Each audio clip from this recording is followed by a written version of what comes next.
Souvent nous prions, nous ne recevons pas. Mais ceci pour plusieurs raisons. Amen. Alors, il y a plusieurs raisons qui expliquent pourquoi nos prières ne sont pas exaucées. La première raison, c'est que nous prions mal. Nous prions dans le but de satisfaire nos propres désirs. Nous prions avec des intérêts égoïstes. Alors si c'est le cas, ça peut être un frein, un handicap, une barrière à nos prières. Alors la deuxième raison pour laquelle nos prières ne sont pas exaucées, c'est peut-être, ce n'est pas encore le temps de Dieu. Ça veut dire que vous demandez quelque chose à Dieu maintenant. Mais Dieu dans son calendrier, Dieu dans son agenda juge que ce n'est pas le temps approprié pour vous donner cette chose-là. Vous avez prié, vous n'avez pas reçu, cela ne vous fait pas dire que le Seigneur ne vous a pas exaucé. Je prends l'exemple d'Abraham. Abraham a demandé un enfant à Dieu. Dieu lui a fait la promesse d'un enfant. Mais il a fallu qu'il attende le temps de Dieu.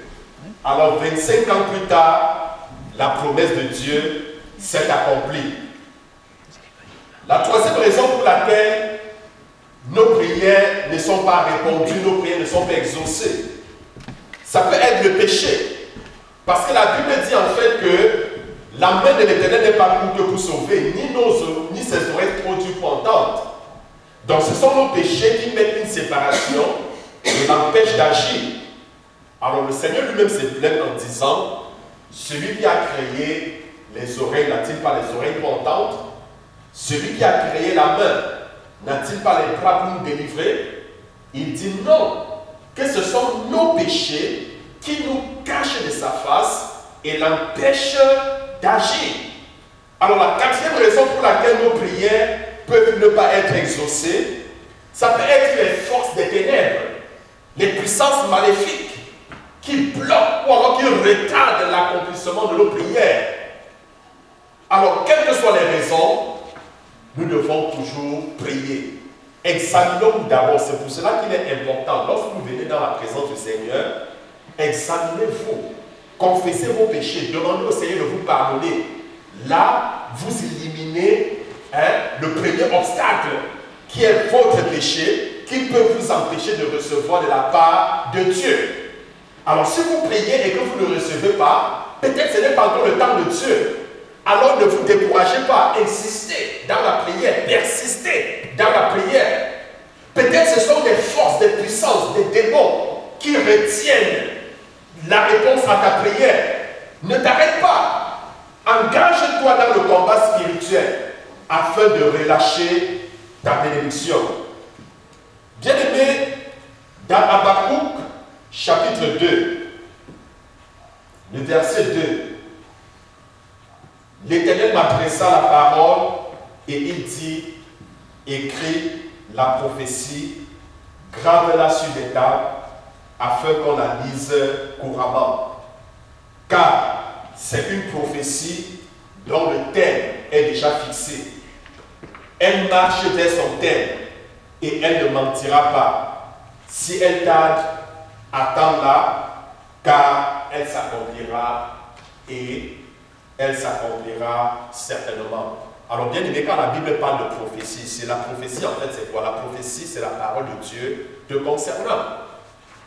La Bible que nous lisons, quand nous la méditons, c'est une prophétie pour nous, parce que ce sont les promesses de Dieu nous concernant. Donc tu ne dois pas lire la Bible comme un livre ordinaire. Quand tu médites, cherche à ce que Dieu te parle au travers de la parole que tu es en train de méditer. Peut-être ton esprit va s'attarder sur un verset et justement Dieu est en train de te faire une promesse, Dieu est en train de te communiquer sa pensée par rapport à ce verset. Ce verset justement c'est une parole que le Seigneur est en train de t'adresser. Dieu nous parle bien aimé de différentes manières, pas seulement dans les Saintes Écritures, même dans les rêves, le Seigneur nous parle. Le Seigneur nous parle par prophétie. Le Seigneur peut te parler dans ton cœur, ça peut être une conviction intérieure. Donc le Seigneur parle de manière différente. Mais ce que je voudrais que nous comprenions ce matin, c'est que Le Seigneur, lui, il tient toujours à ses promesses. Il tient toujours à sa parole. Il dit donc, écris cette parole, cette promesse, si je peux le dire. Écris cette prophétie sur une table, grave-la, afin qu'on la lise couramment. Il dit, c'est une parole, c'est une prophétie dont le temps est déjà fixé. Elle marche vers son terme. Elle ne mentira pas. Si elle tarde, attends-la, car elle s'accomplira certainement. Alors, bien-aimé, je voudrais que tu gardes les promesses de Dieu dans ta vie. Garde les promesses de Dieu dans ta vie. Parce que celui qui fait la promesse, il veille toujours pour l'accomplir. Dieu peut-être t'a fait une promesse de l'élévation, peut-être il t'a fait une promesse de guérison, peut-être il t'a fait une promesse de délivrance. Il n'est pas un homme pour mentir, ni le fils de l'homme pour se repentir. Ce que le Seigneur dit, alors il l'accomplit. Il l'accomplit. Il dit que si sa parole tarde à s'accomplir dans ta vie, attends. Ne te décourage pas. Ne perds pas patience. Parce que la parole de Dieu s'accomplira certainement dans ta vie. Bien aimé, si je reviens à l'exemple d'Abraham, Dieu a fait une promesse à Abraham. Lorsque Abraham était déjà à un âge avancé, sa femme Sarah avait atteint la ménopause, l'âge à laquelle une femme ne pouvait pas concevoir. Et justement, c'est à cet âge que Dieu dit à Abraham qu'il va lui donner un fils, un héritier. Vous comprenez? Et Dieu a attendu 25 ans plus tard pour accomplir la promesse. Et quand Dieu a fait la promesse, Abraham n'en revenait pas. Même sa femme Sarah, elle a souri. Parce qu'elle, du point de vue humain, ce n'était pas possible qu'une femme atteigne de la ménopause. Elle a dépassé l'âge à laquelle une femme ne peut pas concevoir. Et justement, à cet âge, Dieu lui dit, c'est justement à cet âge que je vais te donner un enfant.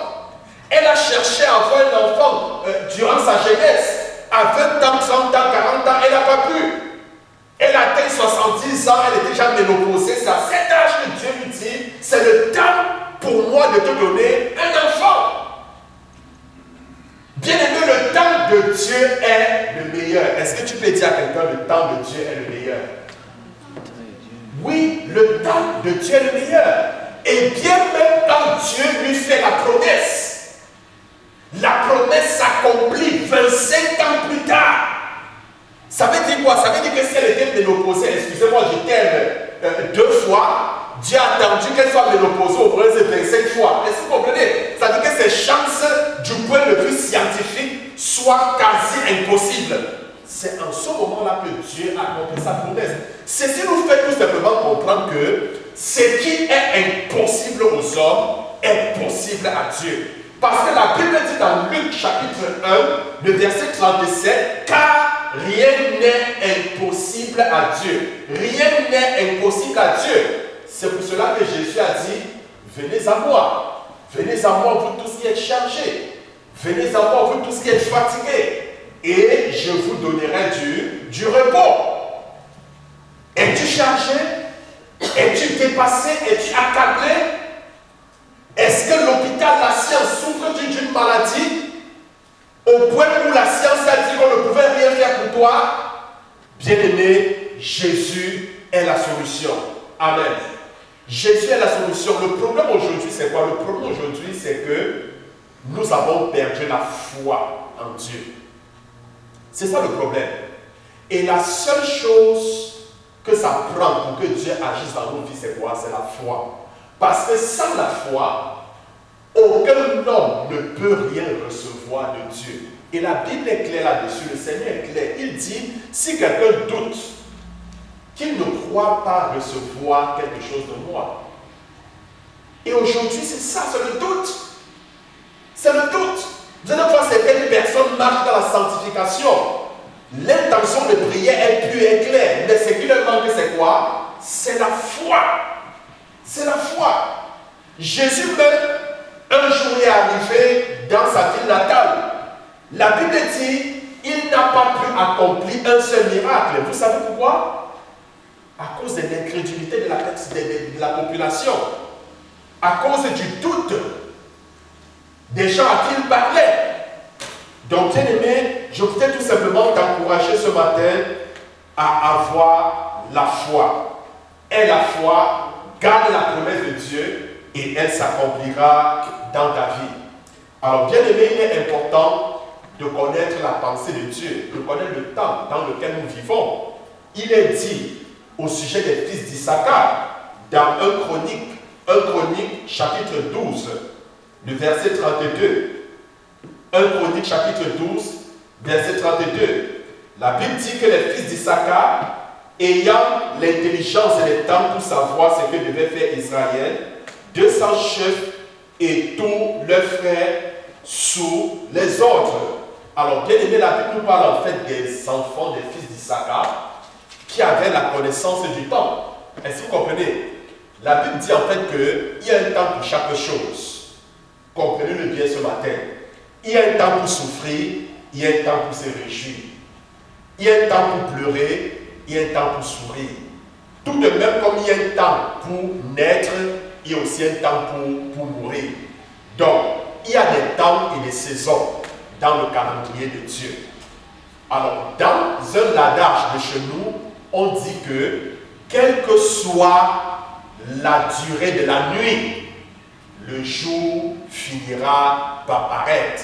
Comme pour dire, quelle que soit la durée de tes épreuves, quelle que soit la durée de tes difficultés, quelle que soit la durée de tes problèmes, tu finiras par avoir la solution si tu mets ta confiance en Jésus. Amen. Le jour finit toujours par paraître. Bien aimé, il est important de le connaître et de comprendre en tant que chrétien, en tant qu'enfant de Dieu, qu'il y a un temps pour chaque chose. Un temps pour chaque chose. Si tu souffres aujourd'hui, ne pense pas que la souffrance va durer pour toujours. Non. Il y a un temps fixé pour ta libération. Est-ce que vous comprenez? Si tu es en captivité aujourd'hui, il y a un temps fixé pour ta délivrance. Si tu es malade aujourd'hui, il y a un temps fixé pour ta guérison. Dieu a établi un calendrier, il a établi des saisons, il a établi des temps et il y a un temps pour chaque chose. Et la bonne nouvelle que j'ai pour toi, c'est que tu entres dans la saison de ta libération. Amen. Tu entres dans la saison de ta délivrance. Les épreuves ne durent pas à toujours, bien aimé, non. Comprenons qu'il y a un temps pour chaque chose. Beaucoup de personnes n'ont pas la compréhension du temps. Ils ne connaissent pas les jours dans lesquels ils vivent. Est-ce que vous comprenez? Il y a des gens qui souffrent. Peut-être ils sont dans une épreuve pendant 10 ans, pendant 3 ans. Pourtant, le temps de l'épreuve était prévu pour 1 an. Est-ce que vous comprenez? Dieu permet les épreuves dans nos vies. Vous comprenez? Les épreuves sont permises par Dieu. Et Dieu dit quoi? Il dit que lorsqu'une épreuve surgit, il a toujours préparé un chemin de sortie. Il a dit qu'il ne permettra jamais une épreuve qui soit au-dessus de nous. Et à chaque épreuve, il y a un temps imparti pour cette épreuve-là. Ça veut dire quoi? Ça veut dire, quand Dieu te soumet une épreuve, il y a une durée. Peut-être Dieu, dans son calendrier, a dit, cette épreuve va durer 1 mois. Cette épreuve va durer 2 mois. Est-ce que vous comprenez? Bon, maintenant, quand le temps va passer, c'est à toi de comprendre maintenant que tu n'es plus dans le temps de l'épreuve. Peut-être c'est la souffrance. Est-ce que vous comprenez? Peut-être tu es en esclavage. Tu vas comprendre que non. Le temps de l'esclavage est déjà à son terme. Je suis supposé vivre la joie et non les pleurs. Non. Tu ne dois pas pleurer tous les jours. Il y a un temps pour pleurer, il y a un temps pour se réjouir. Alors si tu pleures tous les jours, et si tu entres dans le temps de la réjouissance, mais tu es toujours en train de pleurer, bien aimé, il faut te révolter. Amen. Il faut te lever et chercher à savoir qu'est-ce qui se passe. Qu'est-ce qui m'empêche d'entrer dans ma saison? Qu'est-ce qui m'empêche Est-ce que ce sont les puissances des ténèbres? Ou alors, est-ce que je n'ai pas pris connaissance? C'est très très important, bien aimé. Donc, nous pouvons voir dans Psaume 102, le verset 14. Psaume 102, verset 14. La Bible dit, tu te lèveras, tu auras pitié de Sion. Notez, car le temps d'avoir pitié, car le temps d'avoir pitié, le temps fixé est à son terme. Bien-aimé, la Bible dit, il y avait un temps que Dieu devait avoir pitié de Sion. Est-ce que vous comprenez? La ville sainte. Et que quand ce temps devait arriver, alors Dieu devait se lever et il devait délivrer la ville. Mais il y avait déjà un temps que Dieu avait arrêté dans son calendrier. Est-ce que vous comprenez? Il y avait un temps arrêté. Écoutez les prières de Jésus. Quand Jésus nous apprend à prier dans Matthieu chapitre 6, je ne voudrais pas réciter toute la prière. Notre Père qui est dans les cieux, que ton nom soit sanctifié. Ce qui m'intéresse, c'est cette partie.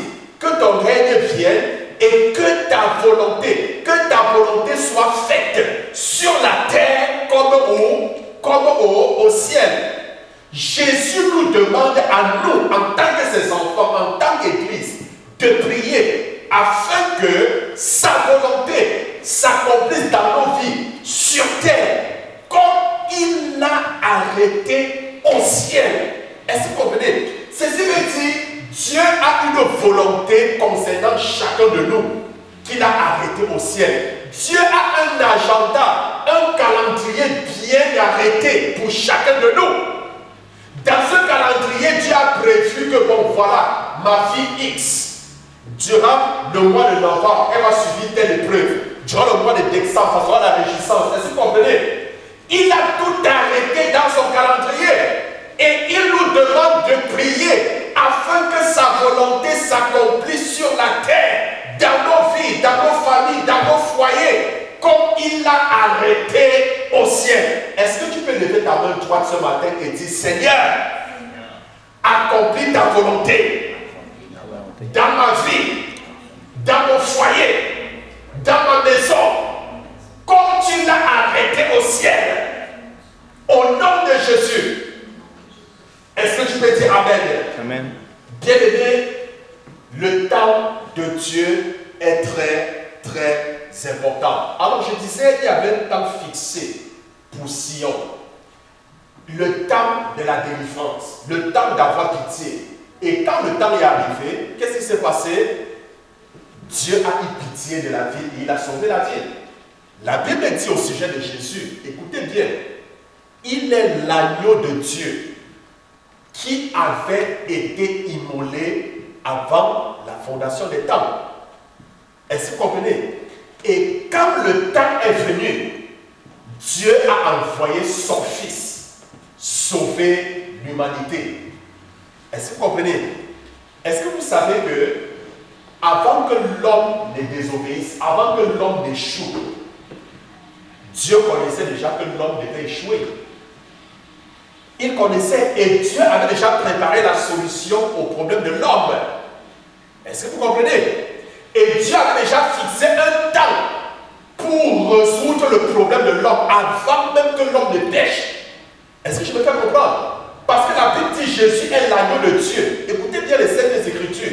Il est l'agneau de Dieu qui avait été immolé avant la fondation du monde. Ça veut dire quoi? Ça veut dire qu'avant que Dieu ne crée l'homme, lorsqu'il a eu le plan de créer l'homme, il savait que l'homme devait échouer. Avant qu'il ne crée l'homme, il avait déjà préparé la solution au problème de l'homme. Est-ce que quelqu'un m'écoute?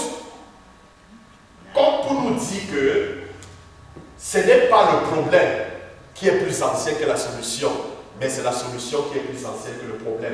Est-ce que tu peux dire à quelqu'un, la solution est plus ancienne que le problème? Est-ce que vous comprenez ce que ça veut dire? Ça veut tout simplement dire quoi? Ça veut tout simplement dire que ce n'est pas parce qu'il y a problème qu'il y a solution. Est-ce que vous comprenez? C'est parce qu'il y a la solution, c'est parce que la solution existe que le problème se manifeste. Est-ce que vous comprenez?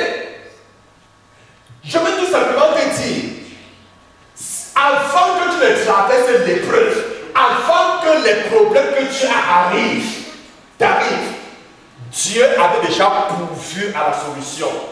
Est-ce que vous comprenez cela? Si Dieu n'avait pas pourvu la solution au problème que tu as, avant que ce problème n'arrive dans ta vie, Dieu n'aurait jamais accepté que tu traverses ce problème. Amen. Et j'ai envie de te dire ce matin que si tu as permis que tu sois malade, c'est parce qu'il a déjà pourvu à ta guérison. Est-ce que tu peux dire Amen? Oui, c'est parce qu'il a déjà pourvu à ta guérison. La Bible dit, vous connaîtrez la vérité et la vérité vous affranchira. La Bible dit, mon peuple périt, mon peuple souffre. Mon peuple périt, il souffre faute de connaissance. Amen. Il souffre faute de connaissance. Merci mon bébé. J'ai oublié de l'éteindre. Tu le tiens là, si ça sonne, tu le... Donc mon peuple périt faute de connaissance.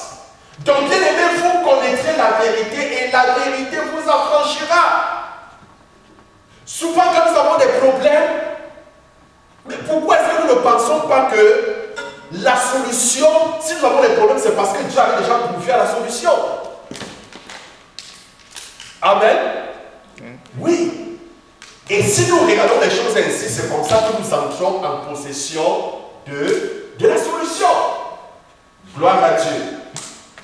Donc, bien aimé, comme je vous disais, quand le temps de Dieu est arrivé pour sauver l'homme, alors il a envoyé son Fils unique. Il a envoyé Jésus-Christ qui est mort afin de sauver l'homme. Donc, bien aimé, vous devez comprendre donc que dans l'arène spirituelle, il y a des temps, il y a des saisons. Et avoir la compréhension du temps, c'est avoir la pensée de Dieu, savoir la révélation de Dieu. Il est important de comprendre le temps dans lequel tu te trouves. Et c'est ça le problème avec plusieurs chrétiens. Ils vivent des saisons dans leur vie, mais ils ne comprennent pas la saison qu'ils sont en train de vivre dans leur vie. À chaque saison, à chaque temps, il y a des choses spécifiques que le Seigneur voudrait faire dans ta vie.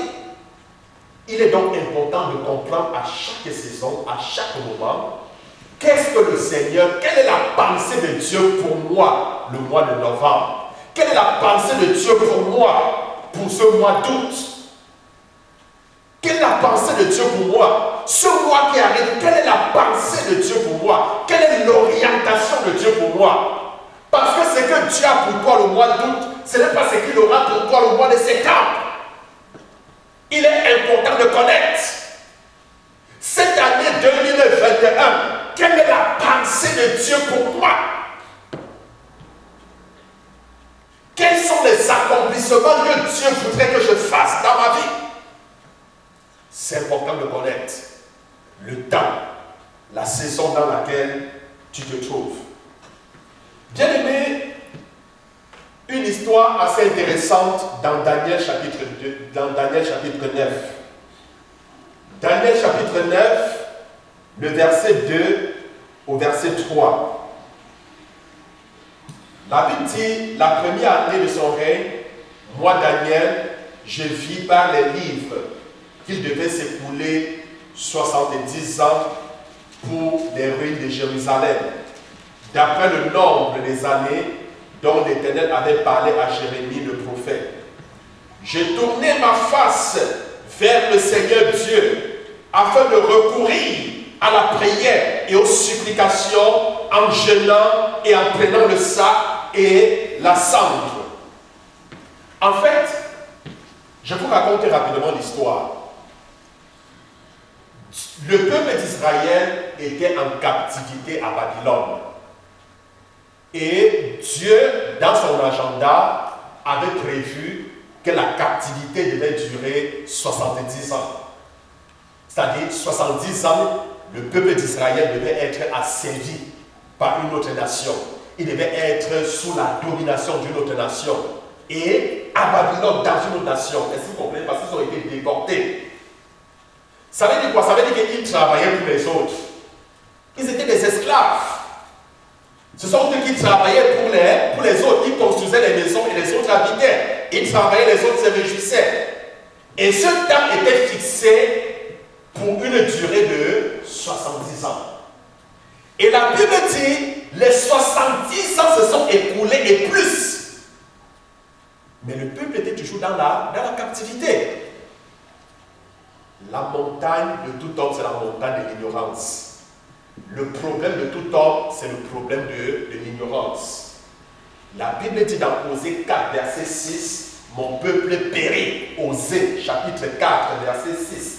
Mon peuple périt, faute de connaissance. Bien-aimés, beaucoup périssent parce qu'il leur manque la connaissance. Beaucoup souffrent faute de connaissance. Imaginez-vous, le peuple d'Israël, après 70 ans, en temps normal, au terme de 70 ans, il devait sortir de la captivité. Il devait plus être esclave. Il devait travailler et se réjouir du fruit de ce qu'ils ont fait. Ils ne devaient plus bâtir les maisons pour que les autres habitent. Mais ils étaient encore dans l'esclavage. Jusqu'à ce que Daniel consulte les Saintes Écritures et tombe sur la prophétie de Jérémie où il annonçait que le peuple d'Israël devait faire 70 ans en captivité. Or, ils avaient dépassé les 70 ans. Et Daniel s'est révolté. Daniel a dit non, ce n'est pas possible. Ce n'est plus le temps de l'esclavage. Ce n'est plus le temps de la souffrance. Mais nous étions supposés vivre la liberté. Nous étions supposés être dans le temps de la réjouissance. Est-ce que vous comprenez? Et qu'est-ce qu'il a fait? Il s'est levé dans le jeûne, dans la prière. Bien-aimés, nous devons nous lever dans le jeûne et dans la prière pour réclamer les promesses de Dieu dans nos vies. Autant que Dieu a marqué dans la saison que Dieu a arrêtée pour nous. C'est dans la prière que nous recevons les promesses de Dieu. Apprenons à chercher le Seigneur.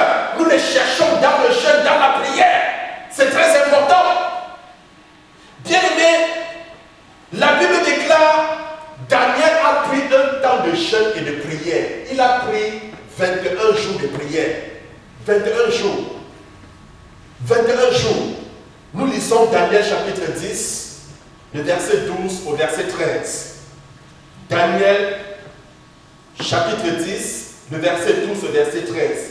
Il me dit, Daniel, ne crains rien, car dès le premier jour où tu as eu à cœur de comprendre et de t'humilier devant ton Dieu, tes paroles ont été entendues. Et c'est à cause de tes paroles que je viens. Je continue. Le chef du royaume de Perse m'a résisté 21 jours. Mais voici, Michael, l'un des principaux chefs, est venu à mon secours. Et je suis demeuré là auprès des rois de Perse. Alors, bien aimé, écoutez donc. Daniel ayant pris connaissance que ce n'était plus le temps de la souffrance, ce n'était plus le temps de l'esclavage, mais c'était le temps pour lui et pour le peuple de se libérer de ses ennemis, le temps de se libérer de cette épreuve et de mener une vie de jouissance. Alors, qu'est-ce qui s'est passé? Daniel donc a pris un temps de jeûne et de prière. Il a pris un temps de jeûne et de prière. Et la Bible dit, il était déjà au 21e jour de prière et de jeûne. Je pense que beaucoup parmi nous se seraient découragés. Beaucoup, peut-être après un jour, 2 jours, 3 jours de jeûne, sans réponse, auraient à abandonner. Et je tiens à nous rappeler qu'Abraham a prié pendant 25 ans pour que la promesse de Dieu s'accomplisse dans sa vie. Amen.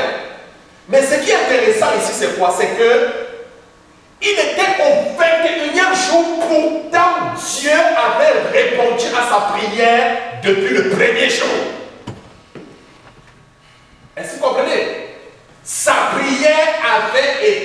exaucé depuis le premier jour.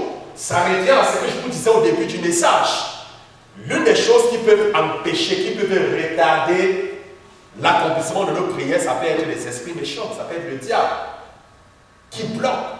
Est-ce que vous comprenez? Et en ce moment-là, tu t'engages dans les prières de combat.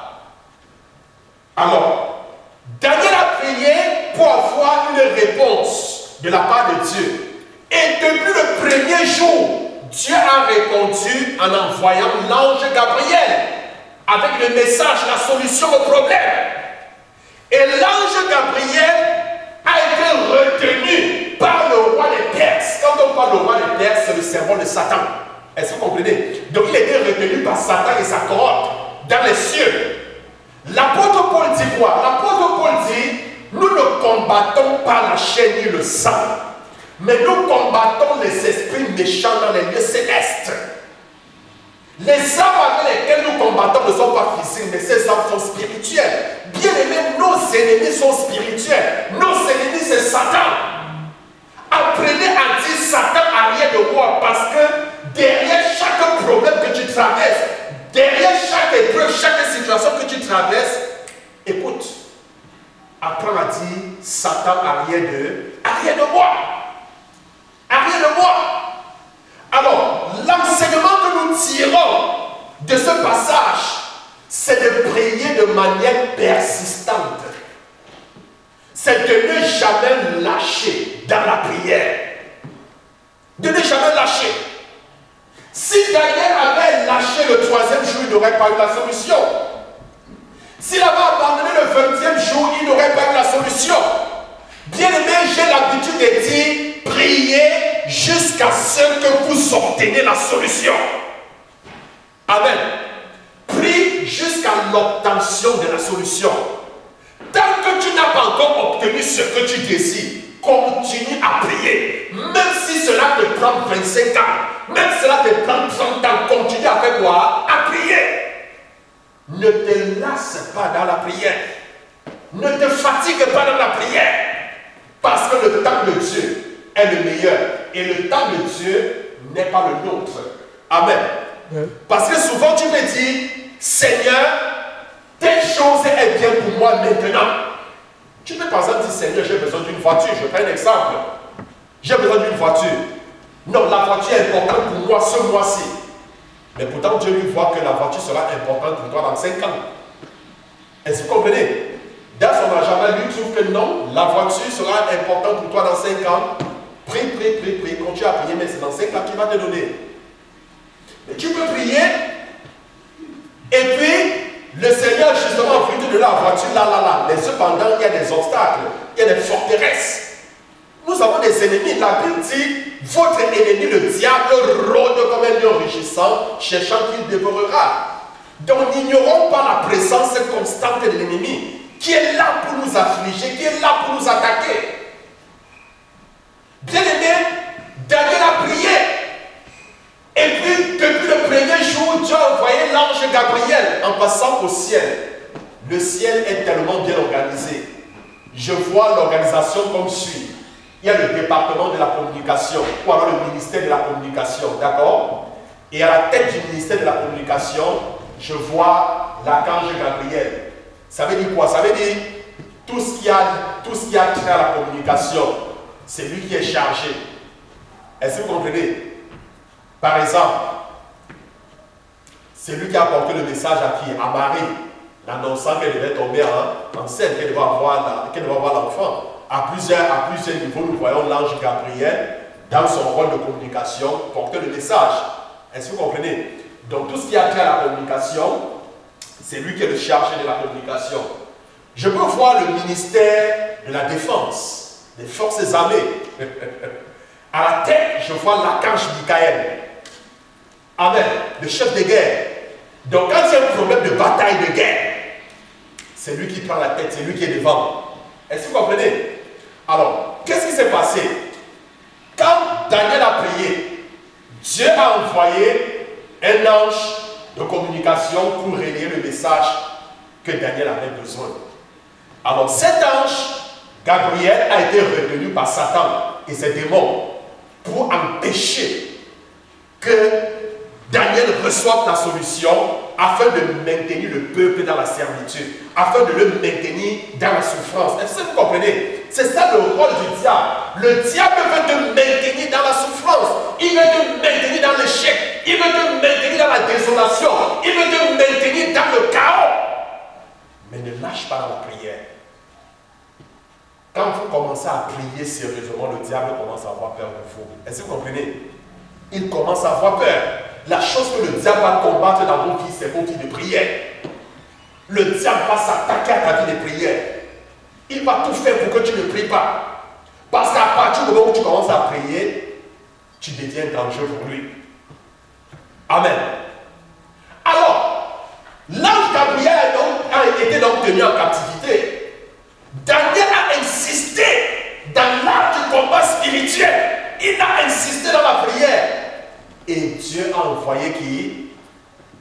L'ange Michael, l'ange de guerre, qui allait combattre et libérer qui? L'ange Gabriel, pour que le message parvienne finalement à Daniel. Bien-aimé, je crois au ministère des anges. Amen. Oui, je crois au ministère des anges.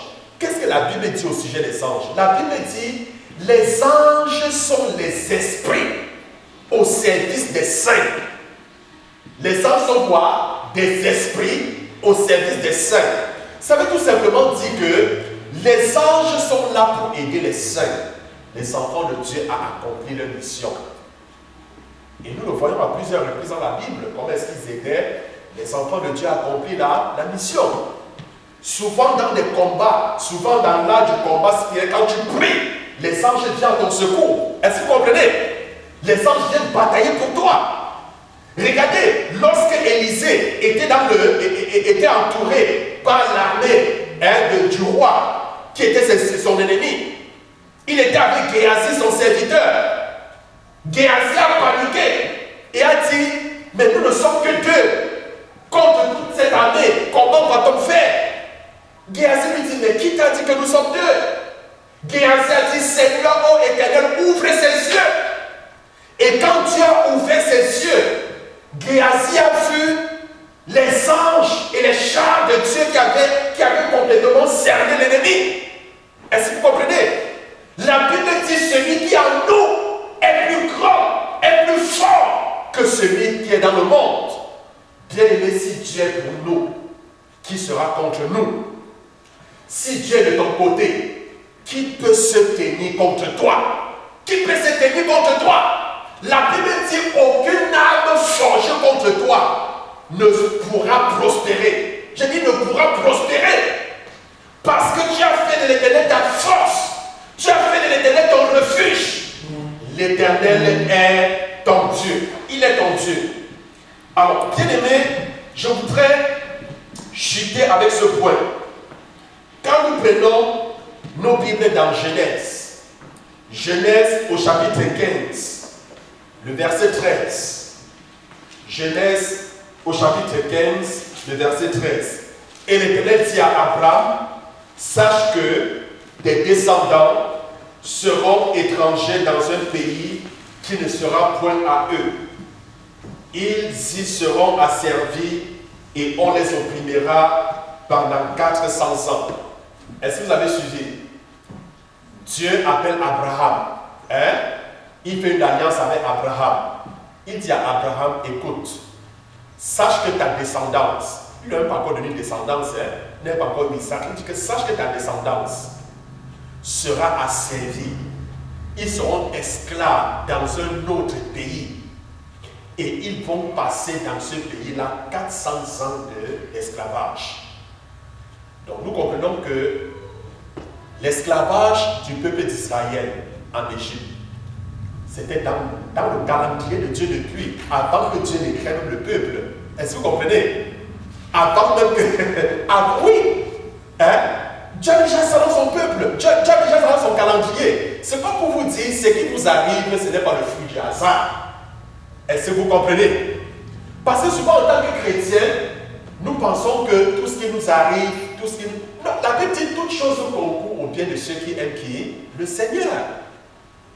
Si le Seigneur permet que tu as des épreuves, c'est parce qu'il veut se glorifier dans tes épreuves. Amen. Il a dit à Marthe au sujet de la mort de Lazare que cette maladie, cette situation conduira à la gloire de Dieu.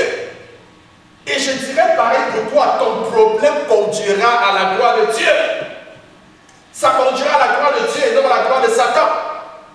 Le Seigneur va se glorifier dans ton problème, il va se glorifier dans tes épreuves.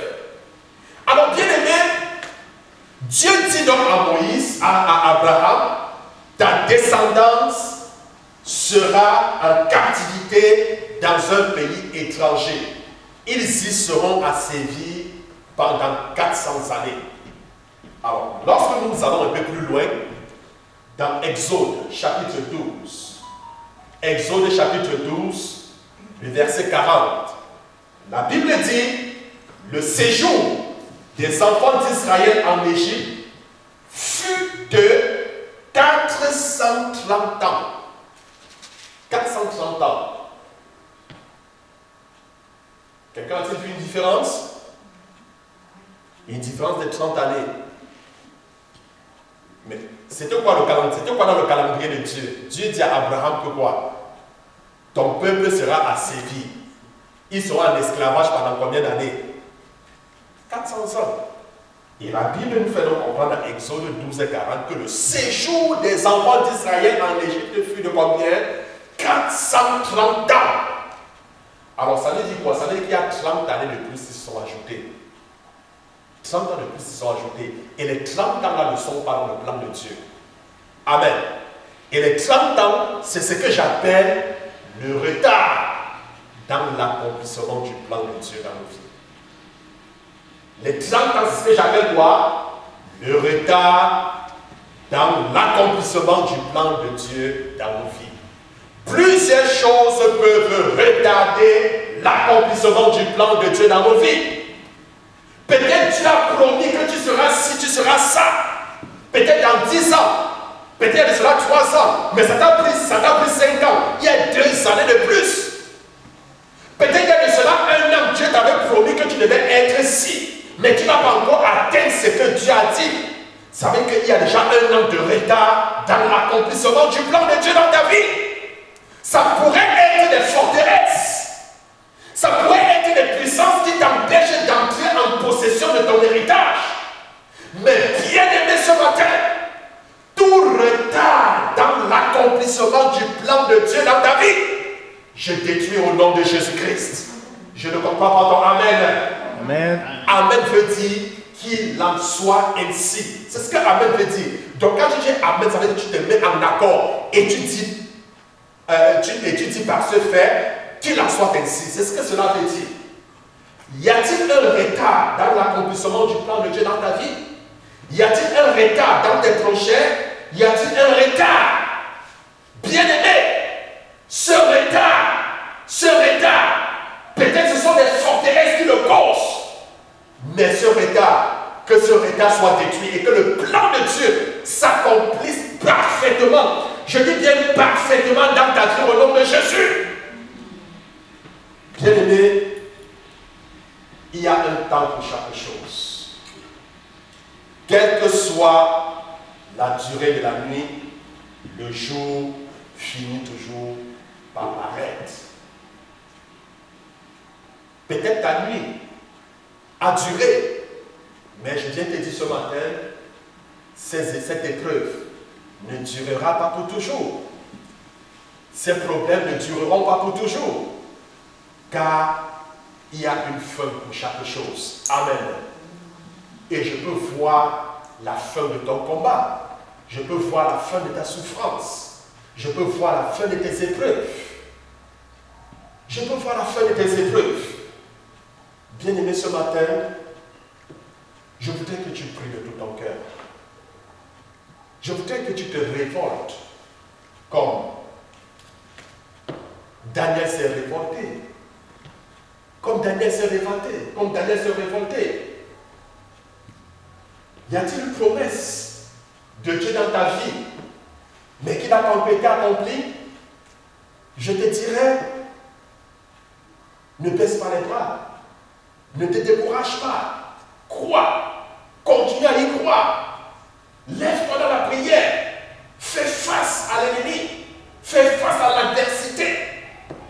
Parce que l'ennemi ne veut pas de ton bien. La Bible dit dans Jean chapitre 10, le verset 10, mais le voleur vient égorger, le voleur vient dérober, le voleur vient détruire. Mais Jésus est venu donner la vie aux hommes, afin que les hommes aient la vie et qu'ils reçoivent cette vie en abondance. Bien aimé, lorsque le diable vient, c'est pour détruire. C'est pour détruire les vies. C'est pour détruire les foyers. C'est pour détruire les ménages. C'est pour détruire les mariages. C'est pour détruire l'église. C'est pour détruire les nations. C'est pour détruire l'homme. Le diable n'est jamais venu arranger, mais il vient détruire. Mais la Bible dit Jésus, le Fils de l'homme a paru afin de détruire les œuvres des ténèbres, ainsi que toute œuvre des ténèbres dans ta vie soit anéantie au nom de Jésus. Amen. Que toute œuvre de Satan dans ta vie soit détruite au nom de Jésus. Jésus a paru afin de détruire les œuvres des ténèbres. Bien aimé, je voudrais que tu te tiennes sur tes pieds. Tu vas te lever, s'il te plaît. Et quand je vais te demander de prier, prie. Prie. Prie. Secoue le diable. Amen. Prie. J'aimerais que tu pries ce matin comme une personne révoltée. Est-ce que vous comprenez? Souvent on dit, trop c'est trop. À un certain moment, nous devons apprendre à taper la main sur la table et à dire au diable, arrête. Que tes activités s'arrêtent. Que ta mission s'arrête. Alors bien aimé, je voudrais que tu contemples la gloire de Dieu ce matin. Regarde combien de fois le Seigneur est grand. Regarde combien de fois le Seigneur est merveilleux. Il t'aime d'un amour immense. Il t'aime d'un amour sans cesse. C'est sa volonté parfaite de t'exaucer. C'est sa volonté de te guérir si tu es malade ce matin. C'est sa volonté de te libérer ce matin, de te délivrer. C'est la volonté parfaite de Dieu. Il dit dans Exode, je suis l'Éternel qui te guérit. Je suis l'Éternel qui te guérit. Depuis combien de temps tu traînes cette maladie? Peut-être tu l'as traînée assez longtemps. Mais je viens te dire un temps pour chaque chose. Alors si tu es malade, sache qu'il y a un temps pour être guéri. Et je viens t'annoncer la bonne nouvelle, c'est le temps de ta guérison. L'Esprit te dit, c'est le temps de ta guérison, c'est le temps de ta délivrance, c'est le temps de ta libération. Bien aimé, je voudrais que ne sois pas distrait, j'aimerais que tu focalises en esprit. Regarde Jésus sur la croix, Jésus qui a payé le prix pour toi. Sur la croix, il a dit, tout est accompli. Il a tout accompli pour toi. Il a accompli la guérison